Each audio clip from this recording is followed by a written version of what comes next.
Noodles, முட்டை, கொத்தமல்லி, வெங்காயம் இதை வச்சு ஒரு ஸ்நாக்ஸ் பண்ணலாமா?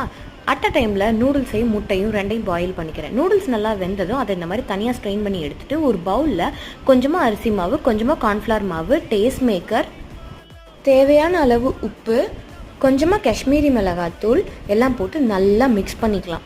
இப்போ இதில் நம்ம வேக வச்சுருக்கிற நூடுல்ஸை போட்டுட்டு கட் பண்ணி வச்சுருக்கிற வெங்காயம், கொத்தமல்லி, சில்லி ஃப்ளேக்ஸ், வேக வச்சு கிரேட் பண்ணி வச்சுருக்கிற முட்டை, பூண்டு கூட ஃபைனாக சாப் பண்ணி ஆட் பண்ணலாம். இது எல்லாத்தையும் நல்லா ஃபோர்க்கில் மிக்ஸ் பண்ணிவிட்டு, ஃபோர்க்கெல்லாம் வேலைக்காகாது, கையிலையும் மிக்ஸ் பண்ணிவிட்டு 2 கையிலையும் நல்லா எண்ணெய் தேய்ச்சிட்டு உருண்டையாக எடுத்து கட்லெட் தட்டுற மாதிரி கொஞ்சம் ரொம்ப மெல்லிசாகவும் இல்லாமல் ரொம்ப மொத்தமாகவும் இல்லாமல் தட்டிக்கலாம்.